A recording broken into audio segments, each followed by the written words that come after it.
Só o Brasil é a anomalia. O mundo inteiro fica chocado com o comportamento dos brasileiros e chineses nos buffets. Mira, que trabalha como atendente de restaurante na badalada capital tailandesa, Bangkok, um lugar muito procurado por turistas, diz que jamais esquecerá certas cenas. Mira confessa, um pouco envergonhada.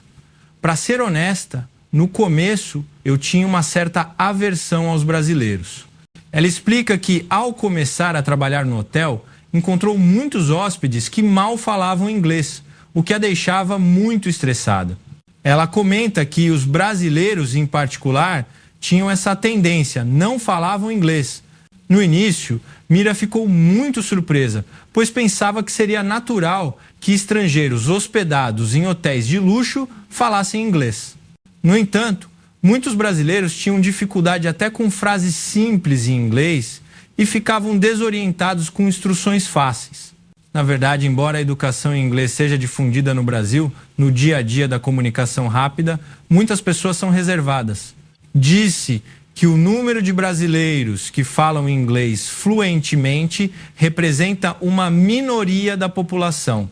Mira chegou a se perguntar por que isso acontecia, mas logo notou uma característica peculiar deles. Eram, em suma, tímidos e nunca falavam alto. Quando ela lhes fazia perguntas, eles apenas riam, constrangidos e inclinavam a cabeça.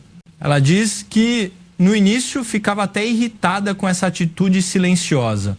A sociedade brasileira é conservadora? Sempre tive a impressão de que era um país excessivamente introvertido. Mira, que nunca tinha ido ao Brasil nem tinha amigos brasileiros, inconscientemente nutria um preconceito. No entanto, algo aconteceu durante o jantar de buffet no restaurante que subverteu completamente a imagem que Mira tinha do Brasil. À noite, o balcão repleto de iguarias tailandesas estava animado como sempre. Um grande número de hóspedes veio jantar. Frango grelhado perfumado, curry verde picante, pad thai aromático e o famoso tom yum, pratos que davam água na boca só de olhar. Todos pareciam impacientes, sem querer esperar na fila. Nesse momento, surgiu o grupo que Mira chamava em seu coração de a calmaria antes da tempestade. Ah, o grande grupo de turismo da China. Eles vieram de novo hoje. Ela se preparou mentalmente. Com a chegada deles, a atmosfera do restaurante mudou completamente. A área do buffet se transformou instantaneamente em um campo de batalha. Desde a entrada, a presença deles irradiava totalmente. Cada um parecia ser o único no mundo, falando alto e entrando com uma atitude dominante. Quando Mira pediu que esperassem um pouco, pois as mesas estavam cheias, um grito de raiva voou em sua direção. Nós pagamos para ficar aqui! O volume deles era tão alto que dispensava microfone. As conversas dos outros clientes pararam completamente por causa disso.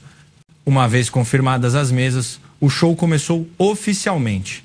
Eles correram para o buffet em velocidade máxima, em frente ao caldeirão de tom yum, empurravam-se, disputando os camarões. O modo como levantavam os pratos parecia um rebote de basquete.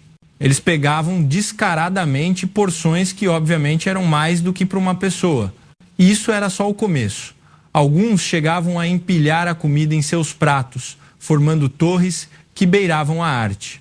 O amor deles pela comida era tanto que se temia que a torre desmoronasse a qualquer momento. As pessoas ao redor prendiam a respiração. Claro, a palavra cortesia não existia no dicionário deles. A tática básica era furar a fila, passando pelas brechas, em vez de esperar pacientemente.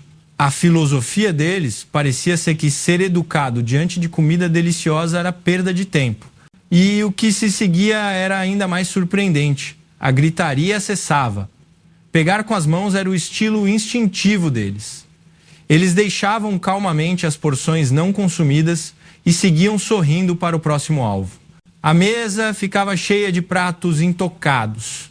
Mira e os outros atendentes só podiam suspirar. Isso só pode ir para o lixo, não é? Se tentassem alertá-los, eles ficavam indignados e retrucavam. Isto não é um buffet? Qual o problema de pegar o quanto quisermos? Um dos hábitos chineses à mesa talvez seja o de que deixar comida é um sinal de riqueza, mas para os atendentes era uma fonte imensa de estresse. Isto é um buffet comum, não um jogo de sobrevivência. Apesar disso, Mira mantinha um sorriso e continuava seu trabalho todos os dias. No entanto, em uma noite, Mira finalmente sentiu que havia chegado ao seu limite. Como sempre, o restaurante estava lotado e todos os funcionários corriam de um lado para o outro. Naquela noite, o conhecido grupo de turismo chinês chegou. O ar parecia tremer com o som das suas vozes. Os pratos principais do buffet naquela noite eram o pad krapel tailandês, elogiado pelo hotel por seu sabor, e o suave khao mangai, arroz de frango Hainan. Ambos eram orgulho do chefe, que havia se gabado. Hoje vou dar o meu melhor. Mas esses pratos logo se transformaram em artefatos de desperdício, amontoados nas mesas deles. Eles pegavam o pad krapel tailandês com a fúria de quem estivesse encontrando barras de ouro. Mira se lembra de que os outros clientes na fila ficaram paralisados de espanto, com os olhos arregalados. O que mais incomodava a Mira era o cenário da limpeza. A mesa, após a saída dos clientes chineses, parecia uma exposição de desperdício de buffet. Grãos de arroz espalhados nas cadeiras, pedaços de macarrão grudados no chão, molho de manga espalhado como um protesto silencioso. Por que é assim toda vez? Mira suspirou e, sem querer, olhou para um envelope com gorjeta na mesa. No entanto, naquele momento, o sentimento de Mira se tornou complexo. Era como se estivessem dizendo: pegue isso e esqueça o resto. Sim. Parecia que queriam resolver toda a indelicadeza e a bagunça com a gorjeta. Era como o vilão de um drama de TV que diz: o resto é com você e vai embora, fazendo com que o esforço no local fosse anulado por um pedaço de papel. O coração de Mira doeu com isso. Ainda assim, como profissional, Mira sorriu, agradeceu e continuou limpando a mesa. Mas naquela noite foi diferente. Um cliente irritou-se ao ver a placa de que bebidas alcoólicas eram cobradas. Ele bateu o copo na mesa e gritou: cerveja, porque é paga. Se não houver bebida, quem se responsabiliza? A mão de Mira parou. Ela arregalou os olhos, imóvel. Quem se responsabiliza? Isso não podia mais ser considerado uma reclamação. Parecia a sequência de uma novela de ficção. Mira teve que explicar por 1 hora para que ele finalmente ficasse satisfeito. A cada explicação, sua alma se enfraquecia. Um fio se partiu no coração de Mira. Não aguento mais. Disse que aquela noite foi a primeira vez que ela chorou no vestiário. Por mais que se esforçasse, a outra parte não sentia sua consideração e cuidado. Talvez eu seja apenas uma atendente encarregada de recolher a comida. Essa tristeza encheu seu coração. No dia seguinte, Mira chegou ao trabalho mais cedo que o normal.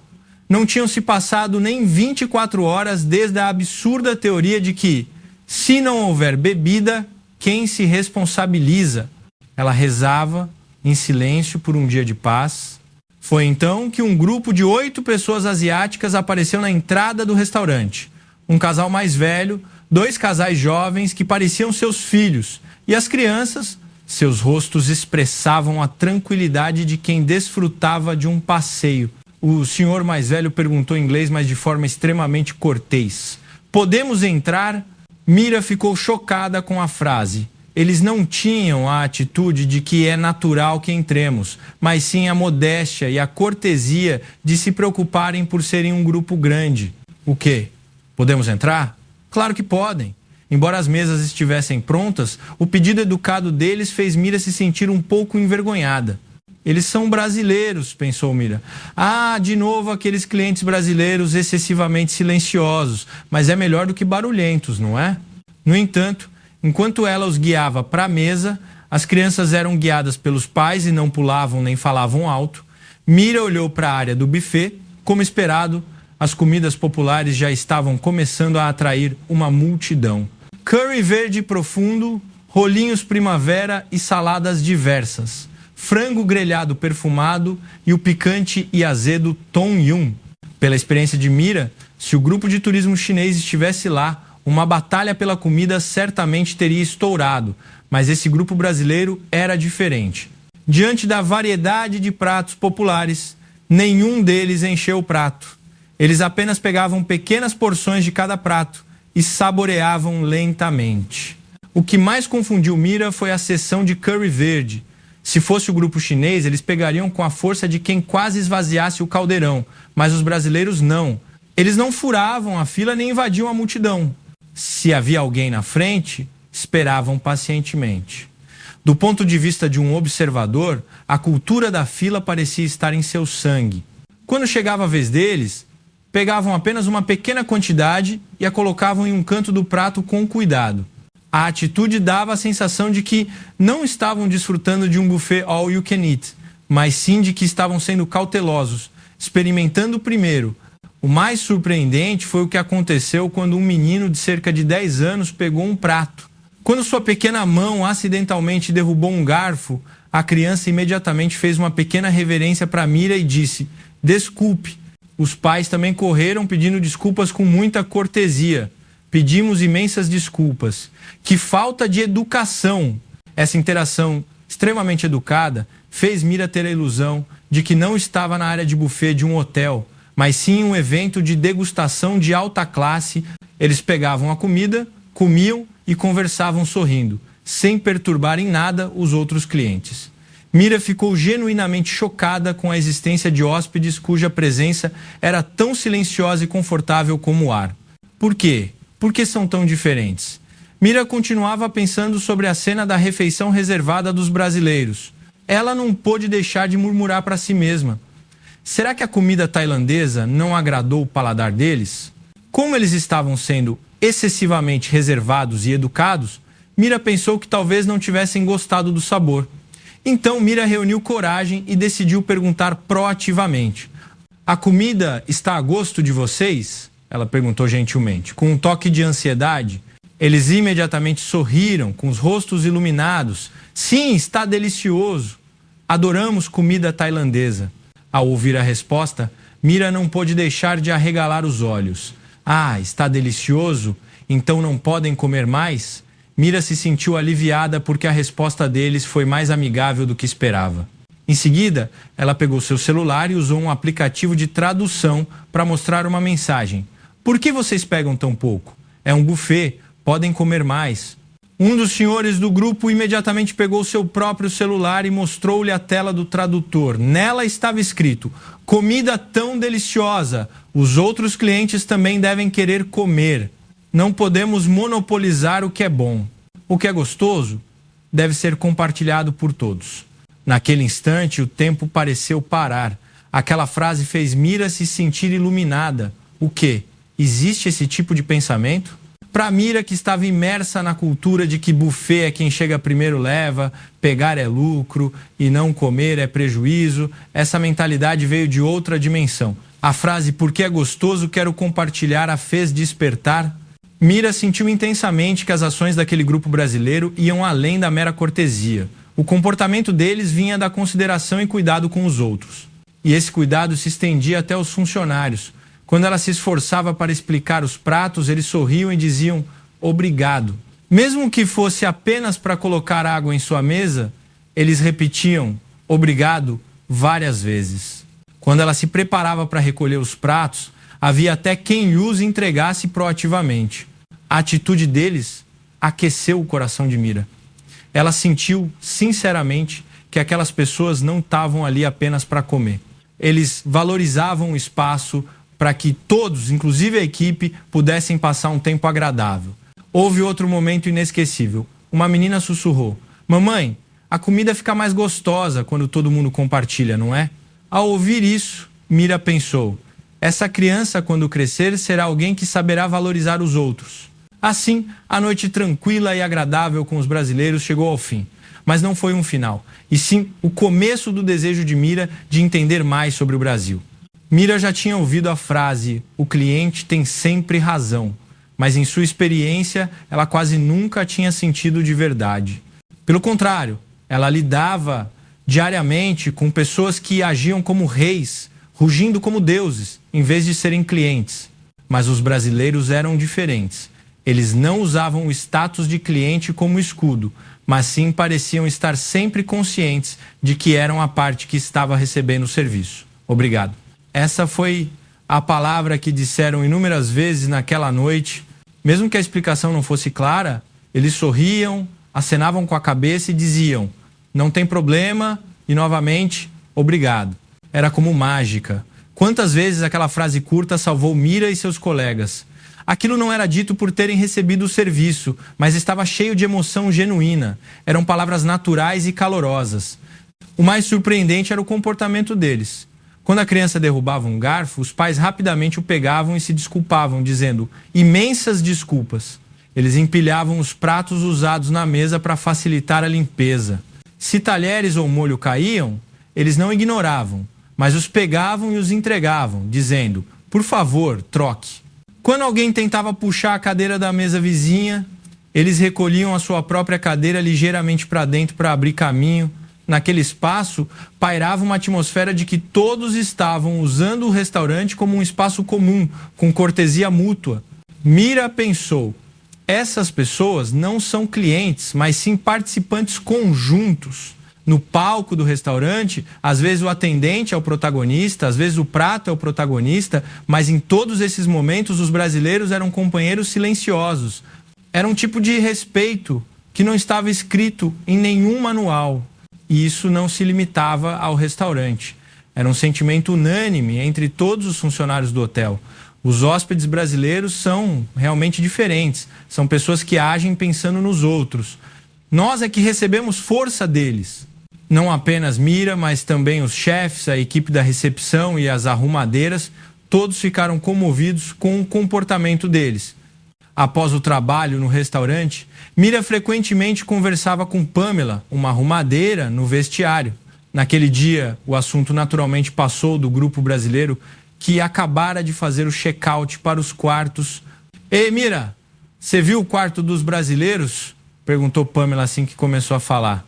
Mira respondeu que ainda não, ao que Pamela sorriu e disse, estava incrivelmente limpo. O quarto usado pelos brasileiros estava tão arrumado que parecia que quase não precisava de limpeza. As toalhas de banho usadas estavam amontoadas em um canto. O lixo estava separado em sacos e colocado em um canto. Pamela disse, emocionada. O quarto parecia querer se esconder, como se alguém tivesse se hospedado lá discretamente. O que mais a surpreendeu foi a roupa de cama, que estava dobrada com cuidado. O lençol e as fronhas estavam recolhidos juntos. Nunca imaginei que alguém ajudaria a dobrar a roupa de cama. Eles devem ter querido facilitar nosso trabalho de limpeza, disse Pamela. Mira também acenou com a cabeça em concordância. Por outro lado, o quarto após o uso dos turistas chineses era um mundo diferente. Travesseiros caídos no chão, toalhas molhadas enroladas e jogadas sem cuidado. Apesar de haver uma lixeira, garrafas plásticas e embalagens de salgadinhos estavam espalhadas pelo chão. Havia uma misteriosa folha vermelha espalhada pela mesa. Era preciso olhar de perto, cheirar e adivinhar que poderia ser um resíduo de chá chinês que eles trouxeram. A pia estava cheia de cotonetes e lenços de papel usados. Papel higiênico rasgado estava jogado por toda parte. Pamela riu e brincou. Temos que fazer uma vistoria antes de começar a limpar o lixo.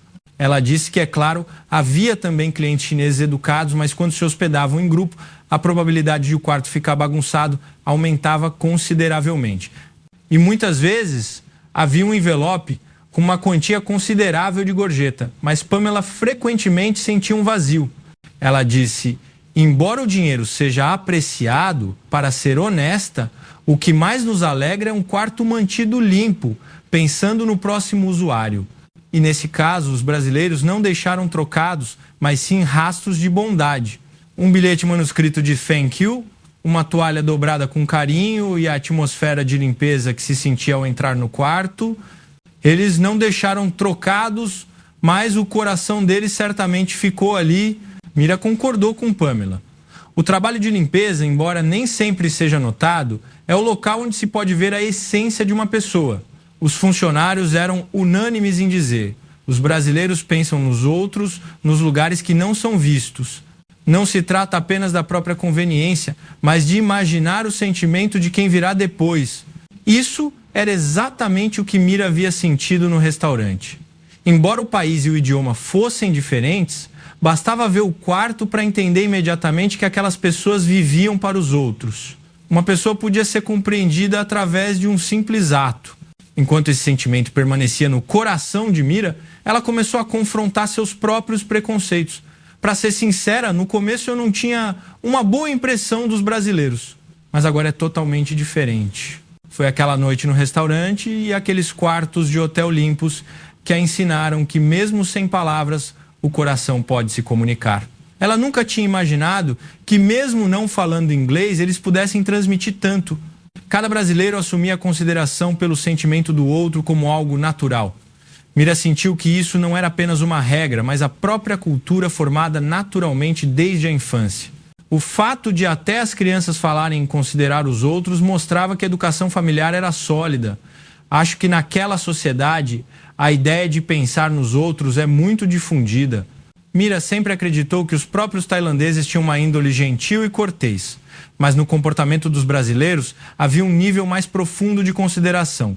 Por exemplo, quando um cliente chinês estava gritando com um atendente, um casal brasileiro discretamente expressou preocupação a Mira. Você está bem? Por favor, não se esforce demais. Este era o verdadeiro cuidado, que não estava escrito em nenhum manual social. Mira refletiu. Eu realmente entendi essas pessoas? Tive muitos mal-entendidos, mas quem corrigiu gentilmente a minha visão foram os brasileiros. Para Mira, o fato deles não se irritarem nem criticarem, mas simplesmente manterem sua própria maneira e agirem silenciosamente, ter mudado o coração de uma pessoa, era um milagre que aconteceu diante de seus olhos. Se meu filho quisesse estudar no exterior, eu recomendaria o Brasil sem hesitar, Mira tinha certeza agora. Lá, ele estaria cercado de pessoas gentis e aprenderia a considerar os outros mais do que em qualquer outro lugar. Agora, respeito o Brasil do fundo do meu coração. O olhar de Mira brilhou de orgulho ao dizer isso. O que você achou? Em um ambiente de buffet, onde se pode pegar e comer à vontade, talvez seja onde a verdadeira essência de uma pessoa mais se revela. Desta vez, Mira ficou comovida com as ações dos brasileiros, mas, na verdade, os tailandeses também têm o valor precioso de não desperdiçar comida. Os tailandeses também têm a cultura de apreciar a comida e agradecer a quem a preparou. Disse até que cada grão de arroz é habitado por um Deus. É por isso que, nas ações dos brasileiros de compartilhar a comida e limpar o prato, Mira sentiu uma beleza que se sobrepunha à sua própria cultura. Acredito que, mesmo que os países e as religiões sejam diferentes, o coração que respeita a comida pelo bem dos outros será sempre uma ponte que conecta o mundo com gentileza. Obrigado por assistir até o fim. Se você gostou, não deixe de se inscrever no canal e deixar um like. Aguardamos seus comentários. Até o próximo vídeo.